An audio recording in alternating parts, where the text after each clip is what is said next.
بسم اللہ الرحمن الرحیم۔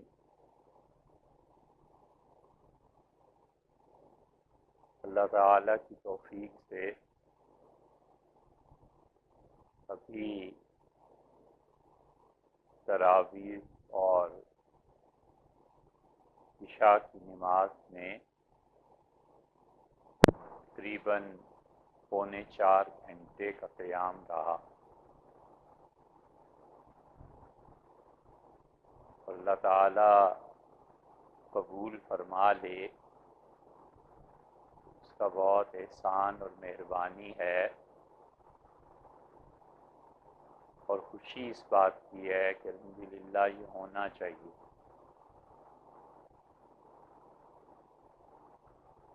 ہم نے اپنے اساتذہ اور مشائخ میں یہ چیز دیکھی اور بڑے ذوق شوق سے اللہ تعالیٰ کی عبادت کرتے تھے۔ ہمیشہ کے لیے یہ بات مستحضر رہنی چاہیے کہ اب تک دین کا پورا نظام 3 چیزوں پہ مستحکم ہوا ہے۔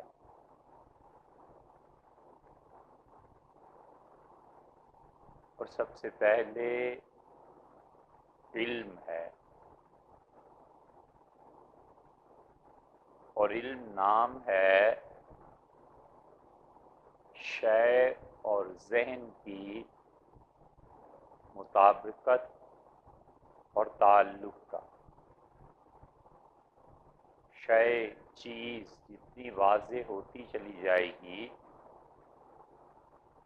اتنا ہی انسان کا ذہن اس کو قبول کرے گا، اور جتنا کامل سوچ میں شے کا سمانا ہے پھر اتنا ہی کامل اظہار بھی چاہیے، اور جتنا ذہن ناقص اس تصور میں رہے گا اتنا ہی اظہار میں بھی ناقص ہوگا، اور اگر اظہار میں مزید نقص آ گیا تو اسی کے بقدر جہالت آ جائے گی۔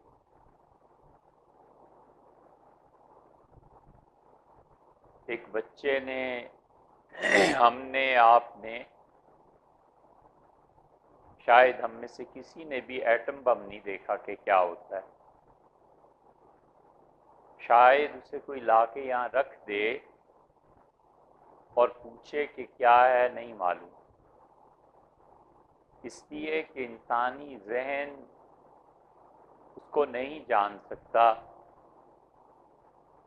جب تک کہ اس کے پاس پہلے سے کوئی بتانے والا نہ ہو۔ اجنبی اور نئی چیز ہے، پھر وہ بتا بھی دے، پتہ بھی چل جائے تو اس کا اظہار کیسے کرے کہ کیا چیز دیکھی؟ عین ممکن ہے کہ اس کے ذہن کی گرفت میں پورا وہ بم نہ آئے اور اظہار کرے تو کوئی اہم چیز اس میں سے رہ جائے۔ تو اس لیے علم یہ بڑی ضروری چیز ہے۔ دین کے نام پہ جتنی تحریکات چلی اور شریعت کو جس چیز نے نافذ کیا اس کا پہلا سٹیپ، پہلی سیڑھی علم ہے، اور علم کی آفت ایک جھوٹ بھی ہے، اور سب سے بڑی چیز جو قیامت میں اللہ کے ہاں نفع دے گی وہ سچ۔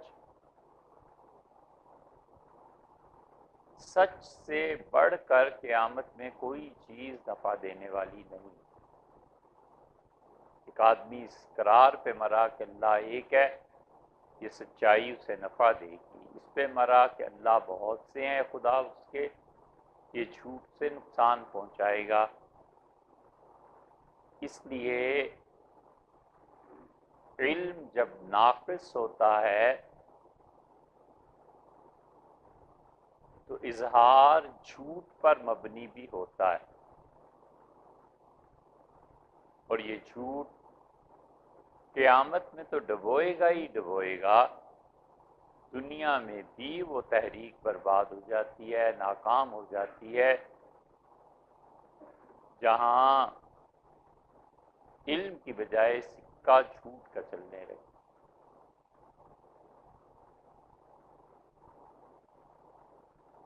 اس لیے تصوف پہ جو بہت بڑا ایک سیلاب آیا نقصان کا، صوفیہ کی وہ جھوٹی روایتیں تھیں جو ان کی نسلوں نے گھڑی۔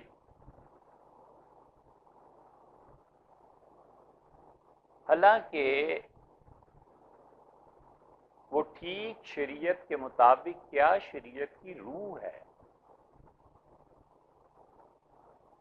یہ جو آپ حسن بصری اور رابعہ بصری کا نام سنتے ہیں، اور حبیب اجمی، اور بالکل ابتدائی دور کے صوفیہ، بہت بڑا احسان ہے ان کا، یہ اتنے بڑے لوگ تھے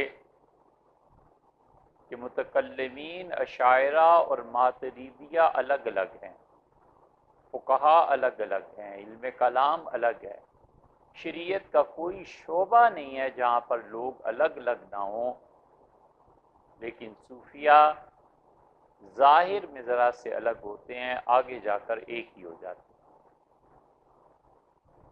اس لیے کہ سب مٹے ہوئے لوگ 80-90 ہجری کے آتے آتے اسلام پہ بڑا غلبہ ہو گیا تھا قانون کا، نماز میں اتنی سنتیں ہیں، چوری کی یہ ڈیفینیشن ہے، ہاتھ اتنا کاٹا جائے گا، سب قانونی چیزیں آ گئی، لیکن ان قانونی چیزوں میں عبدیت اور بندگی پیدا کرنے کا مزاج کم ہو رہا تھا۔ بڑا احسان صوفیہ نے کیا کہ انہوں نے عبادت کا ذوق پیدا کیا اور کہا یہ قانونی گرفت قاضی صاحبان کو اور جج اور انصاف معاشرے میں قائم رکھنے والے حکمرانوں کو مبارک، لیکن اس کے ساتھ ضرورت ہے کہ اللہ کی بندگی کو عام کیا جائے۔ اسی لیے یہ بڑے بڑے قانون کے ماہرین، جن کا بڑا احسان ہے امت پہ، اور ان کی وجہ سے اسلام کا کہ یہ ساری امپائر قائم ہوئی، انصاف ملا، سب کچھ، ان کی نجی زندگی کو دیکھو تو وہ مکمل تصوف کے رنگ میں رنگے ہوئے تھے، اللہ کی عبادت کا ذوق انہوں نے حاصل کیا۔ اتنے بڑے بڑے مجتہدین اپنے زمانے کے ان صوفیہ کے جوتوں میں بیٹھے نظر آتے ہیں جن پر اللہ کی بندگی غالب،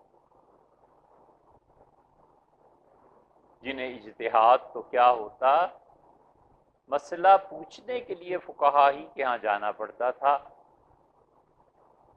وہ فقہا اور ائمہ مجتہدین ان کی خدمت میں حاضری دیتے تھے۔ امام احمد بن حنبل رحمۃ اللہ علیہ نے کہا کہ آپ بشر حافی کے ہاں جاتے ہیں اور آپ جانتے ہیں اچھی طرح کہ بشر کو اتنی شریعت معلوم نہیں ہے، آپ تو مجتہد ہیں۔ تو انہوں نے کہا، پھر اس سے کہا آپ اللہ کی کتاب کے عالم ہیں، حدیث آپ کو آتی ہے، امام احمد بن حنبل رحمۃ اللہ علیہ کی مسند اور کتابیں دیکھیں، کوئی معمولی آدمی تھے۔ انہوں نے کہا سچ کہتے ہو، میں اللہ کی کتاب جانتا ہوں اور وہ اللہ کو جانتا ہوں، میں جانتا ہوں اللہ کا حکم کیا ہے اور وہ جانتا ہے اللہ کی مرضی کیا ہے، اس لیے ان کے پاس جاتا ہوں۔ اس لیے جھوٹا بھرم قائم رکھنے کو، جب علم مسلسل نہیں آتا تو جھوٹ کا سہارا پھر لیتے ہیں لوگ، جھوٹی حکایتیں، جھوٹی روایتیں، محض ایک دین ہے اسے ثابت کرنا ہے۔ کوئی بھی دین، کوئی بھی جو جھوٹ کے ساتھ منسلک ہو جائے وہ آج نہیں تو کل دم توڑ دیتا ہے۔ آدمی اللہ کے ہاں سچائی کے ساتھ حاضر ہو یہ زیادہ بہتر ہے، بجائے اس کے کہ وہ کسی سچے دین کو ثابت کرنے کے لیے جھوٹ بولے۔ علم کی ترسیل رک جاتی ہے، مطالعہ رک جاتا ہے، پڑھائی رک جاتی ہے۔ اللہ نے 650 برس کے بعد دنیا کی طرف توجہ فرمائی اور پہلا لفظ جو نازل کیا فرمایا اقرا، پڑھیے۔ یہ نہیں کہا کہ اٹھیں اور میری توحید کی دعوت، یہ نہیں فرمایا کہ ایک خلافت کا نظام قائم، کچھ فرمایا پڑھیے۔ اس لیے ہمیشہ سوچنا چاہیے کہ میں کسی بھی دینی مجمع میں جا رہا ہوں، واپسی پہ سوچنا چاہیے کہ میرے علم میں کتنا اضافہ ہوا، کیا نئی چیز میں نے سیکھی۔ اور دوسری چیز جو انسان کو صحیح طرح قائم رکھتی ہے خدا کے دین کے ساتھ منسلک، وہ یہ عبادت ہے۔ ہم نے اپنے مشائخ کا ذوق یہ دیکھا، بڑے بڑے حضرات کو دیکھا، جتنی علم میں گہرائی اور پختگی تھی اسی طرح اللہ کی عبادت کا ذوق بھی تھا۔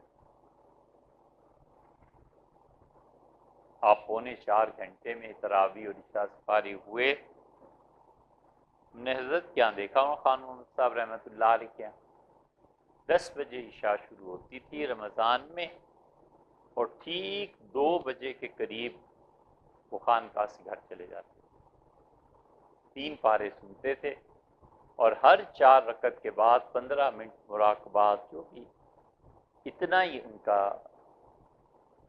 وقفہ ہوتا تھا۔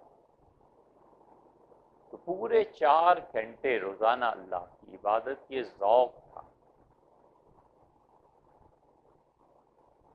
دیوبند میں اپنے حضرات کے ہاں کئی رمضان گزارے، ذوق تھا عبادت۔ وہاں تو کوئی تصور نہیں تھا رات ایسا سونے کا۔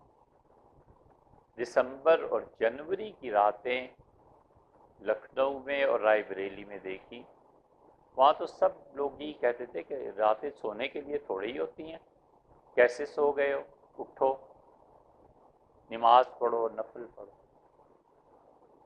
یہ ذوق ہے عبادت کا، اللہ کے سامنے کھڑے ہونے کا، اللہ کو یاد کرنے کا۔ یہ دوسری چیز،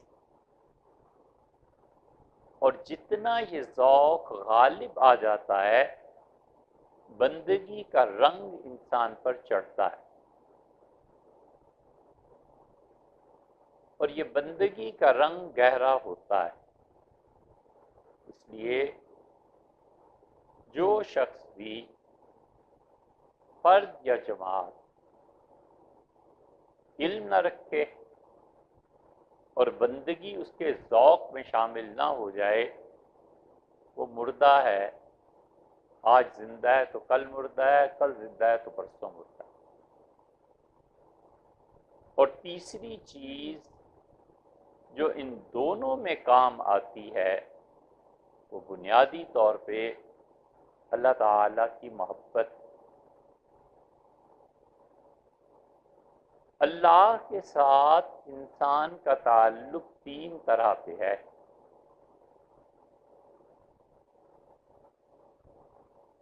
ایک تعلق ہے اللہ تعالیٰ کے ساتھ محبت کا، اس محبت میں آدمی فنا ہو جائے اور خدا کی محبت میں کام کرنے لگے اور عبادت کرنے لگے، بہت بڑا خطرہ پیدا ہو جاتا ہے کہ محبت اسے گمراہی میں نہ لے جائے۔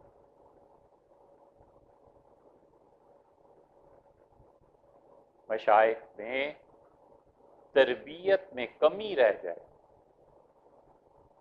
اور وہ اپنے حلقے میں اس چیز کی دعوت نہ دیں کہ اس مخدومیت کو توڑنا ہے، اس مخدومیت کے مزاج کو ختم کرنا ہے۔ یہ ایک خاص مزاج ہے، تقدس کا روب، حضرت رحمت اللہ علیہ سے وابستگی، شیخ کے خادم خاص،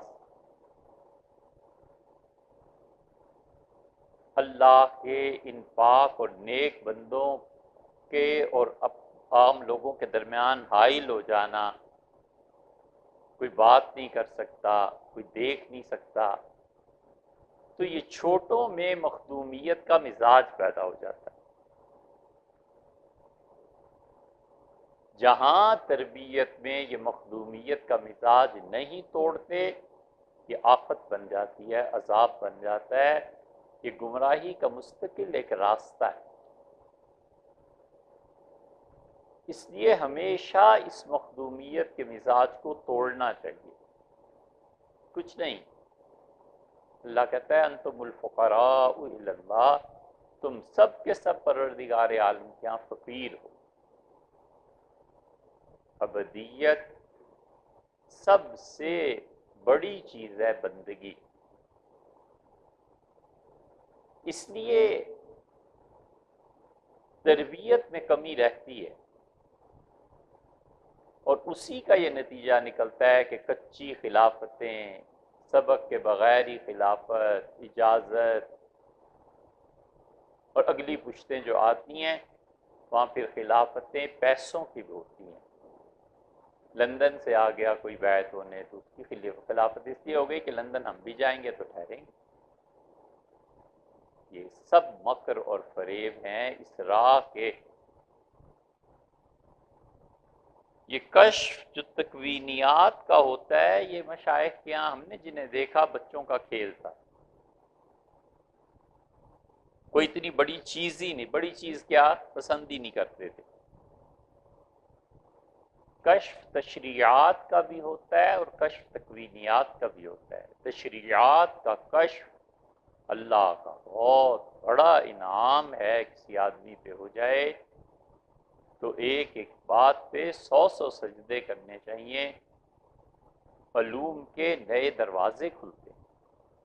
وہی حدیث ہم بھی 100 بار پڑھتے ہیں اور شیخ بھی پڑھتے ہیں، اس حدیث کا ایسا مفہوم بیان کرتے ہیں کہ حیران ہوتا ہے آدمی کہ اللہ نے اس کے دماغ میں کیسی بات ڈالی ہے۔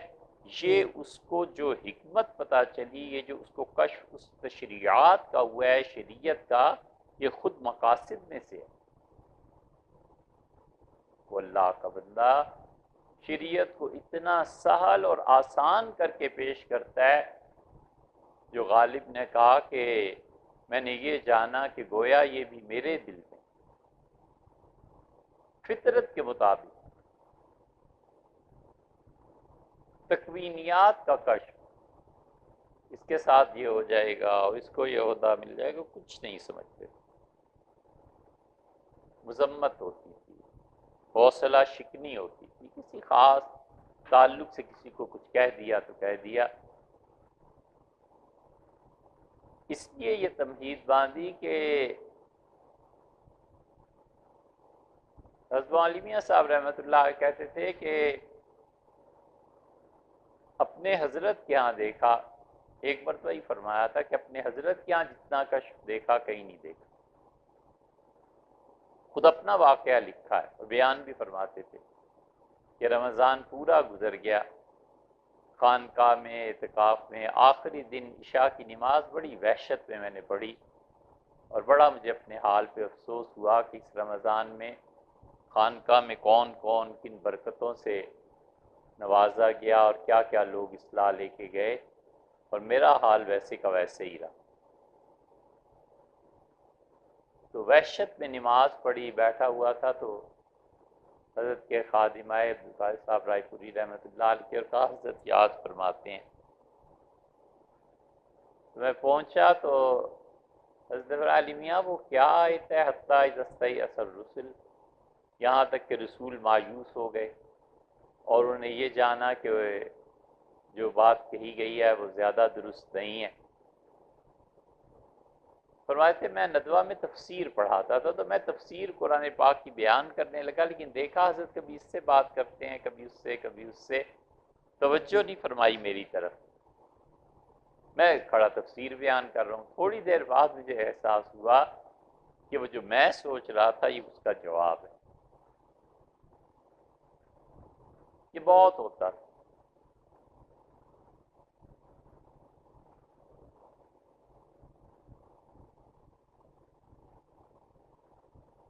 یہ چیزیں مخدومیت کو پیدا کرتی ہیں، اور یہ حضرات یہ توڑتے تھے۔ فیصلہ آباد تشریف لائے تو لیٹے ہوئے تھے حضرت رحمۃ اللہ علیہ، تو دوپہر کو سب کھانا کھا کے سو گئے، حضرت بھی تو کچھ دیر کے بعد فرمایا کوئی ہے، تو ایک خادم تھے ان کا، جی حضرت فرمائیں، باہر دیکھو مجھے کوئی یاد کر رہا ہے، کوئی بلا رہا ہے، کوئی کچھ کہتا ہے۔ کہتے میں آیا تو عرض کیا کوئی نہیں، فرمایا نہیں دیکھو کوئی ہے۔ تو ذرا سا اور گھوم پھر کے دیکھا تو ایک صاحب فصل لگی ہوئی تھی بڑی بڑی، اور اس میں بیٹھے رو رہے۔ تو میں نے جانا کہ شاید یہی ہوں گے، تو میں نے کہا کیا بات؟ تو انہیں پاؤں پکڑ لیا اور کہنے لگے حضرت سے ملا دو۔ میں نے کہا بندہ خدا اتنی کیا بات ہے، آؤ مل لو، تمہیں تو یاد فرماتے ہیں۔ تو جب وہ صاحب گئے تو حضرت نے فرمایا بھائی میں انسان ہی ہوں، میرا ملنا کیا دشوار ہے، نمازوں میں آتا ہوں اس وقت مل لیتے۔ یہ اتنے اللہ اور رسول، اللہ تعالیٰ کو اتنے رسول صلی اللہ علیہ وسلم کے اور لوگوں کے واسطے دینے کی کیا صورت تمہیں پیش آ گئی؟ تو پھوٹ پھوٹ کے رونے لگا اور کہنے لگا حضرت کئی مرتبہ آیا ہوں، یہ خود دام نہیں آنے دیتے۔ حضرت رحمۃ اللہ بہت سخت بات کی، وہ نہیں کہتا۔ یہ مخدومیت کا مزاج پیدا ہوتا ہے، اس کو توڑنا مقصود ہے۔ اللہ کی یاد، اللہ کا ذکر اور نیکی اگر بندگی پیدا نہیں کرتی تو آگ لگانے کے کام، سب جھوٹ۔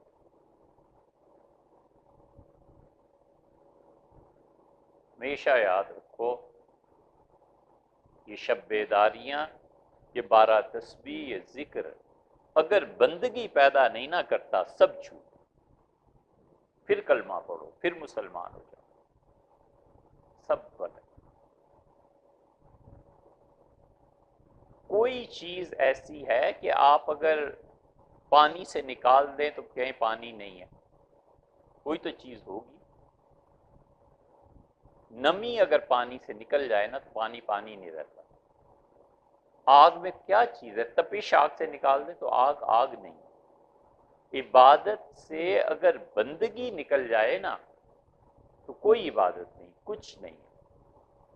سر پھوڑتا ہے، جھوٹ بکتا ہے، جو کچھ بھی کہتا ہے وہ 12 تسبیح اس کی کچھ نہیں ہے اگر بندگی پیدا نہیں ہوتی اس ذکر کے نتیجے میں۔ اور ہر وہ نیکی، ہر وہ قربانی، ہر وہ چلہ اور خانقاہ جس سے آدمی میں ادعا پیدا ہوتا ہے، دعویٰ پیدا ہوتا ہے اپنے تقدس کا، اپنی بزرگی کا، شیخ الاسلام بننے کا، مفتی بننے کا، یہ جو دعویٰ پیدا کرتی ہے نا نیکی، یہ نیکی جہنم میں ڈال کچھ نہیں۔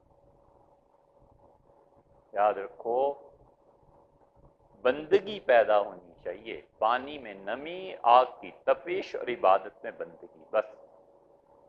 اگر یہ پیدا نہیں ہوتی تو صبح و شام کلمہ پڑھے کہ اللہ کافر ہوں، مومن ہونا چاہتا۔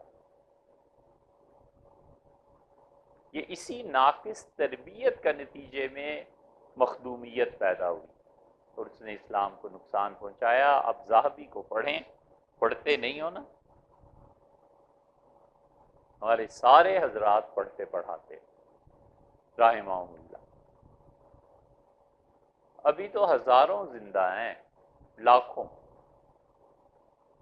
خانقاہ میں جاتے تھے سراجیہ خان صاحب رحمۃ اللہ علیہ، 4 گھنٹے چپ بیٹھے رہتے، اپنا پڑھتے رہتے تھے۔ مرید بیٹھے ہیں تو ذکر کرو، چپ۔ کوئی دل والا کوئی ایسا آ جاتا تھا تو خوش ہوتے تھے، علمی گفتگو ہوتی تھی، بحث ہوتی تھی، کوئی چیز حضرت رحمۃ اللہ پوچھتے تھے۔ وہ عید کا دن تھا خانقاہ میں، جس دن کوئی ایسا صاحب ذوق آ گیا، خود لے جاتے تھے، کتب خانہ دکھاتے تھے۔ کئی مرتبہ ایسے ہوا کہ کوئی مسئلہ عرض کیا تو خاموشی سے گئے، ساتھ لے گئے اور کتب خانے سے کوئی کتاب نکال کے دکھائی کہ یہ پڑھ لیں، یہ علم ہے، یہ نہ ہو نہیں چلتا۔ اور وہ ذکر اور بندگی ہے۔ اور ذہبی کو پڑھو تو پتہ چلتا ہے امام رحمۃ اللہ نے کیا کیا چیزیں لکھی ہیں۔ ذہبی جیسا علم خدا نصیب کر۔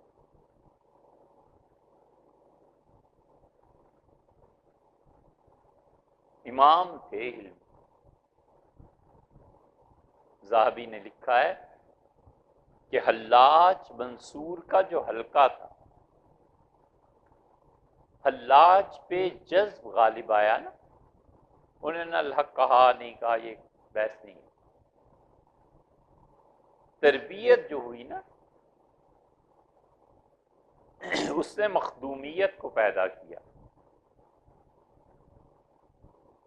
اور اس حد تک مبالغہ ہوا کہ ہے تو گندی بات، لیکن کیا کریں، سمجھنے کو عرض کرنی پڑتی ہے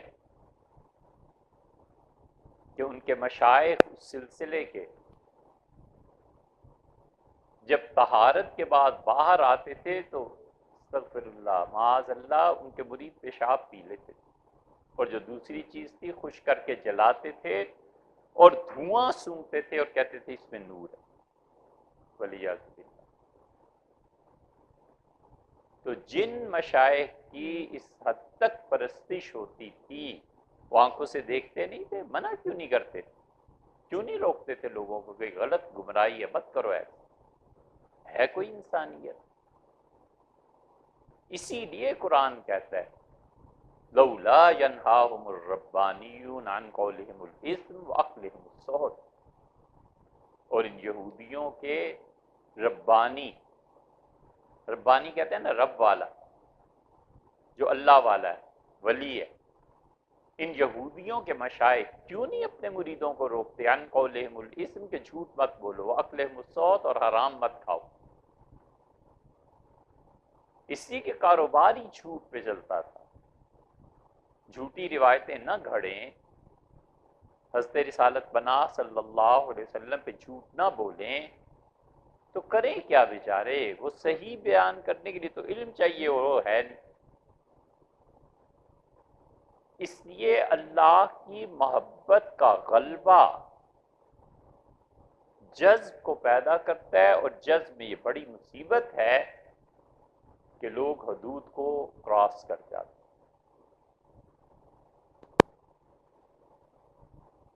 اور دوسری چیز،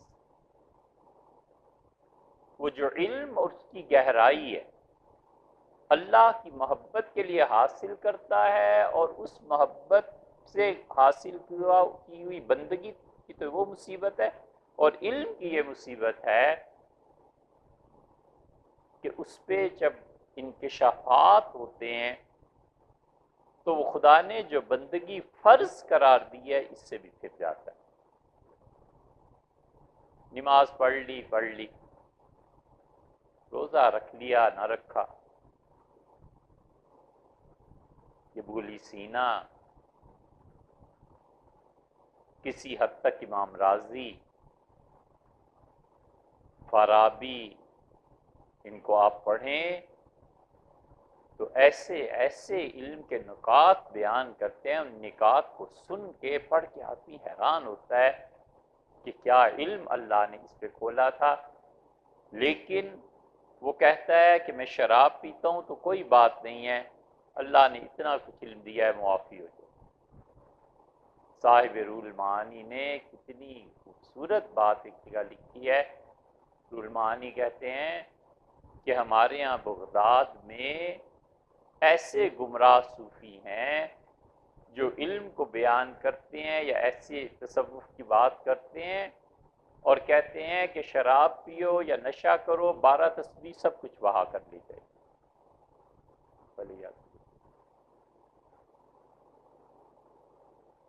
اس لیے خدا کی بندگی عبادت کے ذریعے یا خدا سے تعلق علم کے ذریعے، ان دونوں پر تیسری چیز ہونی چاہیے، اور وہ اللہ کا خوف ہے، خدا کی خشیت۔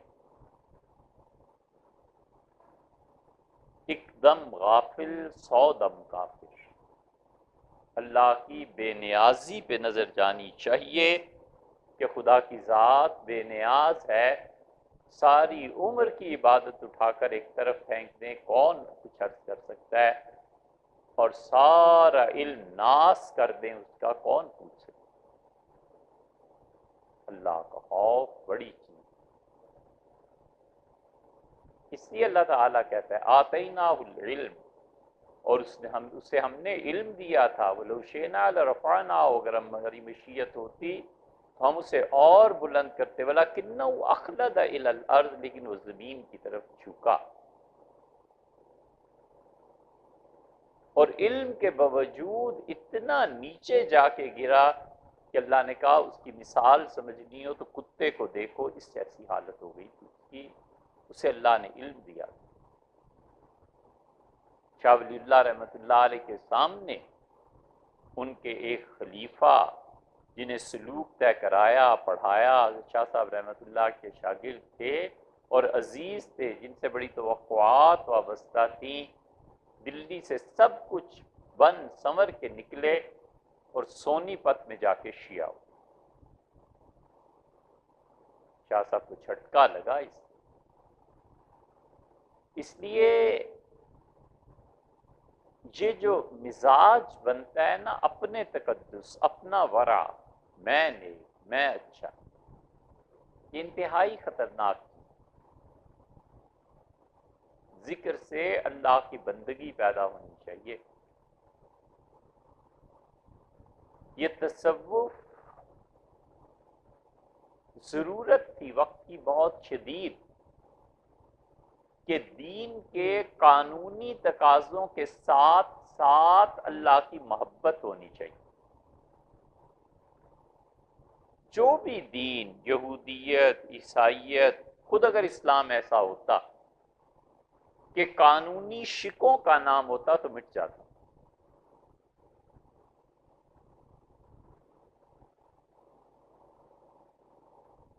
سیدنا عمر رضی اللہ عنہ اس حقیقت کو سمجھتے، قانونی شک ہے نا، نماز میں 13 ارکان ہیں، اتنی سنتیں ہیں، وضو میں 4 فرض ہیں، بچوں نے یاد کر لیا۔ اس میں محبت کا عنصر شامل ہونا چاہیے تھا۔ یہ وقت کی بہت بڑی ضرورت تھی جو صوفیہ نے پوری۔ اس لیے علم اور اس کے ساتھ عبادت کا ذوق، اللہ کی بندگی، محبت سے اللہ کی نظر پیش کرنا چاہیے۔ آدمی نظر پوری کرتا ہے، ایک ہے نظر مانتا ہے کہ یہ ہو جائے تو یہ نیکی کروں، یہ ہو جائے تو یہ نیکی، اس طرح ہو جائے تو اتنے پیسے خرچ کروں، وہ نظر نہیں۔ اللہ کے ہاں نظر پیش کرنی چاہیے۔ اللہ نے اسی لیے فرمایا ہے کہ جب میرے گھر آئیں وَلْيُوفُوا نُذُورَهُمْ، انہیں چاہیے کہ نظر پیش کریں، اسے پورا کریں۔ بیت اللہ کا دروازہ کھلتا تھا اور عبداللہ ابن زبیر رضی اللہ عنہما خلیفہ تھے، 9 سال تک خلیفہ رہے، اور عبداللہ ابن زبیر رضی اللہ عنہما بیت اللہ کا دروازہ امیر المومنین کے لیے کھلتا تھا، اور وہ 2 ڈول گلاب کے عطر کے خالص 2 ڈول لے کے اندر جاتے تھے، نظر پیش کرنے کے لیے ہاتھ ڈبوتے تھے اور بیت اللہ پہ ملتے تھے۔ یہ اللہ کی نظر ہے، بادشاہوں کے حضور نظر پیش کرتے ہیں۔ اللہ نے کہا وَلْيُوفُوا نُذُورَهُمْ، چاہیے کہ نظر پیش کریں۔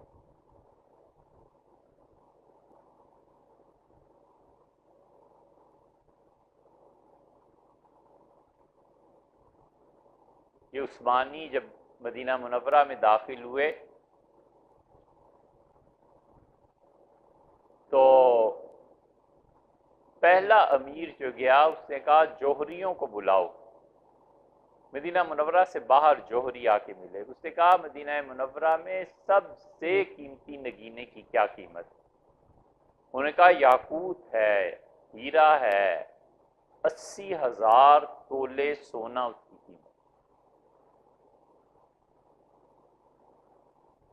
اس نے 80,000 تولے میں خریدا۔ روزہ اطہر پہ جب گیا، دروازہ کھلوایا، نیچے سیڑھیوں پہ گیا تو ہتھیلی پہ وہ ہیرا رکھ کے ایسے گیا اور رسول اللہ صلی اللہ علیہ وسلم قبر مبارک کے سر کی طرف رکھ کے پھوٹ پھوٹ کے رویا اور واپس آ گیا اور کہنے کا نظر ہے حضرت۔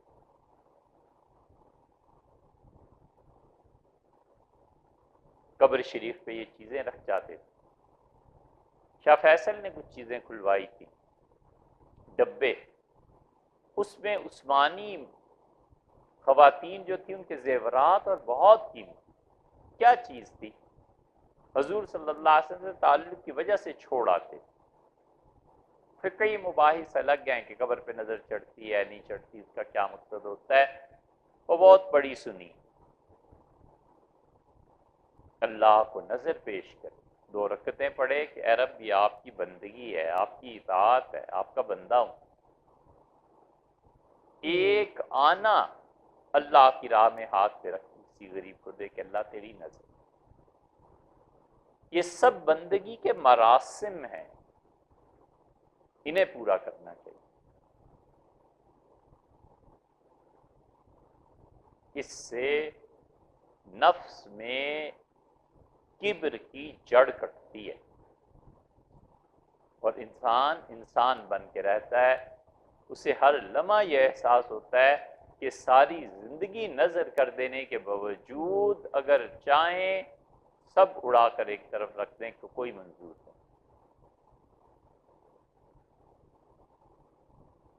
سعدی رحمۃ اللہ علیہ نے کتنی اچھی حکایت لکھی ہے، سعدی کی بوستان پڑھنے کے قابل ہے۔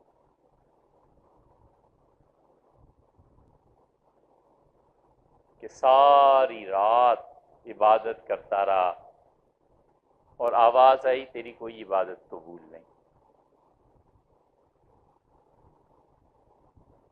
کسی صاحب کشف نے سن لیا اور اس سے کہا حضرت جی جتنی عبادت آپ کرتے ہیں آگے سے آواز یہی آتی ہے۔ تو انہوں نے کہا پھر؟ اس نے کہا آپ کو دکھ نہیں ہوتا؟ تو انہوں نے کہا میرا کام یہی ہے، قبول کرنا نہ کرنا یہ ان کا کام ہے، وہ اپنا کام کریں میں اپنا کام کروں، میرا کام یہی ہے، میں نے یہی کرنا۔ تو آخری رات جو زندگی کی تھی وہ آدمی بڑا حیران ہوا کہ یہ بار بار اسی اشتیاق اور محبت سے اپنی بندگی اور عبادت کو پیش کرتا ہے اور آگے سے کہتے ہیں نہیں ہے قبول۔ تو جب موت آنی تھی تو کہا گیا کہ قبول است گرچہ ہنر نیست۔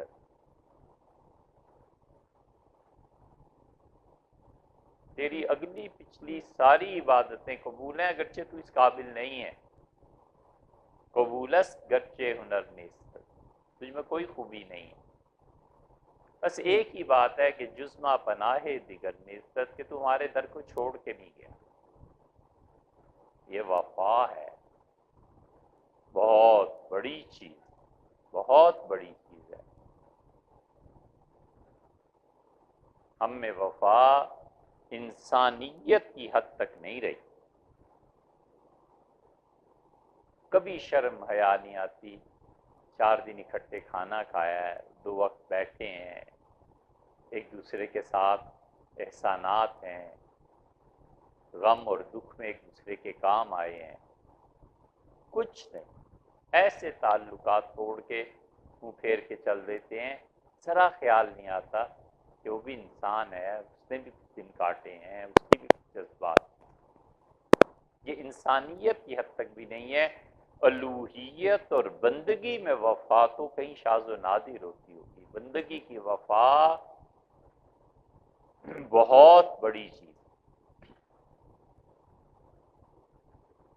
خون ہو جاتا ہے اور قیامتیں گزر جاتی ہیں اور کہتا ہے جو آپ نے کیا ٹھیک ہے، میری سمجھ میں نہیں آتا نہ صحیح، آپ کا فعل بالکل ٹھیک ہے، آپ کو یہی کرنا بالکل ٹھیک ہے، میں راضی ہوں، میں خوش ہوں. خدا کا حق ہے کہ اس کے ساتھ کے بندے وفا کریں. خدا کا حق بنتا ہے کہ بندے ثبوت پیش کریں اپنی بندگی کا.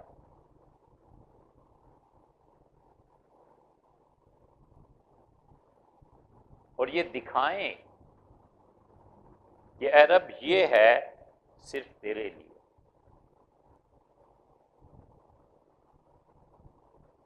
اس مقام تک بندگی کو پہنچنا چاہیے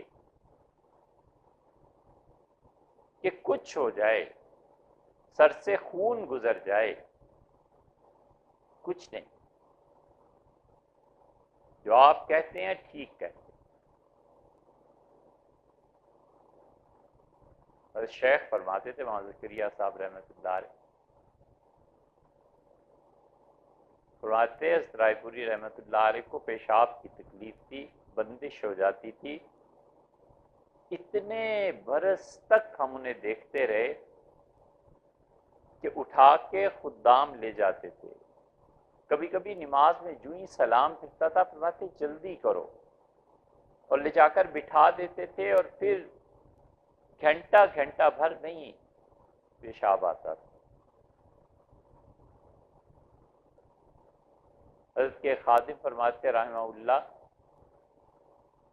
کہ کئی برس خدمت میں رہا، ایک دن نہیں سنا کبھی کہا ہو کہ غلط یا کچھ بھی نہیں. ایک دن بہت شدید تکلیف تھی تو فرمایا میرے مالک، یہ کہا تو مجھے ہوا کہ زندگی میں آج ایک دن ایسا آیا ہے کہ اللہ سے کوئی شکایت، کچھ چیز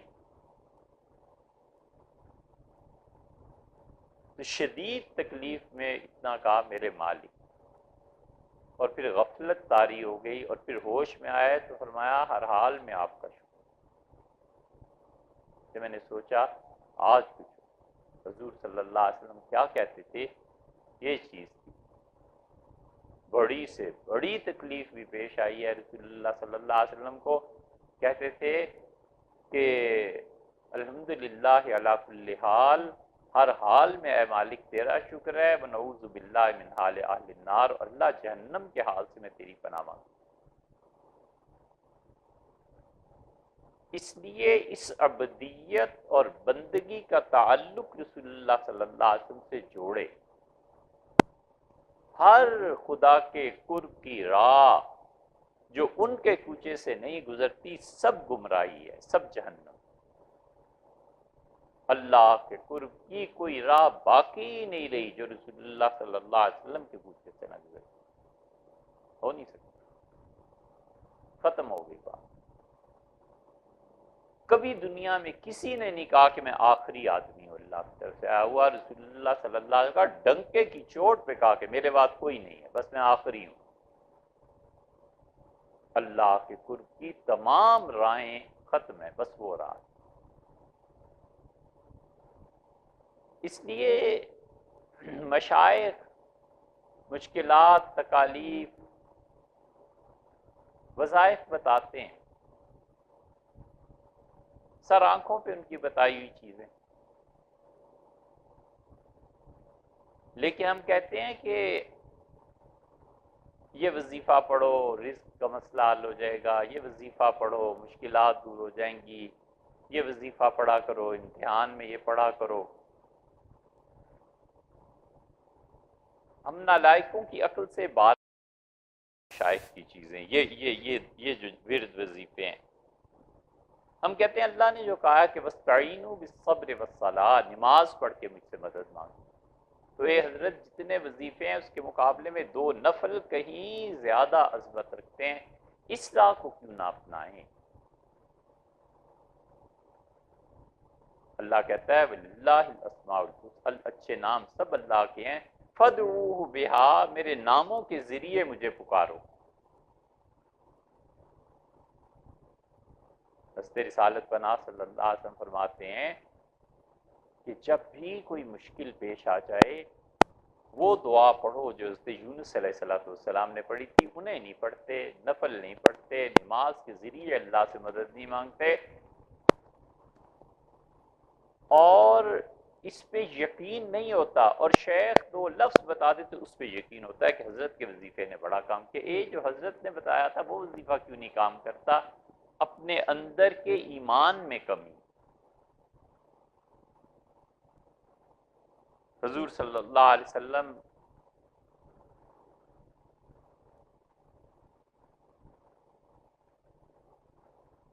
سلسلہ نقشبندیہ کی جو بھوپال میں خانقاہ ہے نا، یہ حضرت مجدد رحمۃ اللہ کے بیٹے تھے یحییٰ، ان کی قائم کرتا ہے۔ یہ یحیوی مجددی ہیں، ایک معصومی مجددی ہیں جو خواجہ معصوم صاحب رحمۃ اللہ علیہ کی اولاد۔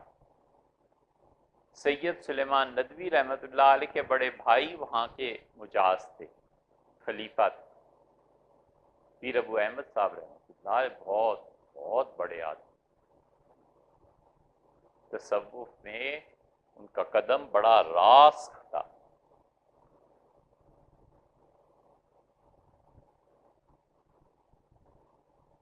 تو کوئی عورت آئی، اس سے کہا حضرت یہ مشکل پیش آ گئی ہے، کوئی وظیفہ بتا دیں۔ تو اسے فرمایا لا حول ولا قوت الا باللہ، یہ پڑھو کثرت سے، انشاءاللہ مسئلہ حل ہو جائے گا۔ اس نے پڑھا، اس کا مسئلہ حل ہو گیا۔ حضرت کے صاحبزادے شاہ یعقوب صاحب مجددی رحمۃ اللہ علیہ کا دور آیا، تو کسی نے تعویذ مانگا،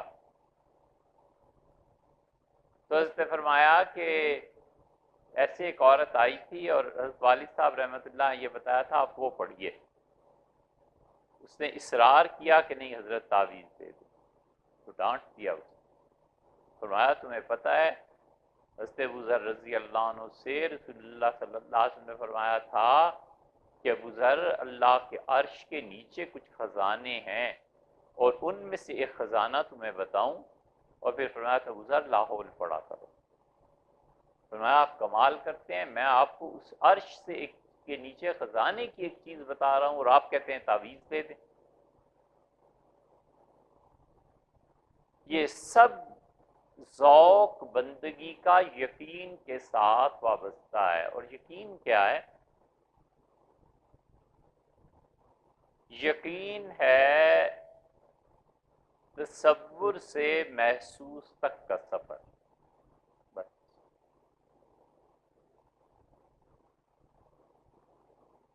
تصور جب احساس کا روپ اختیار کر لے، یہ یقین۔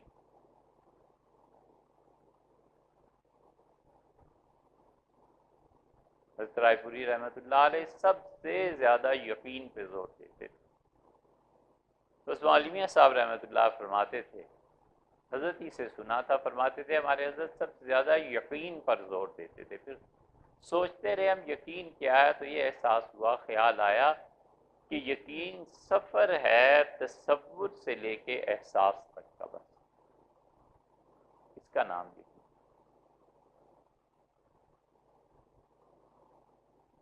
کل انشاءاللہ اس پہ بات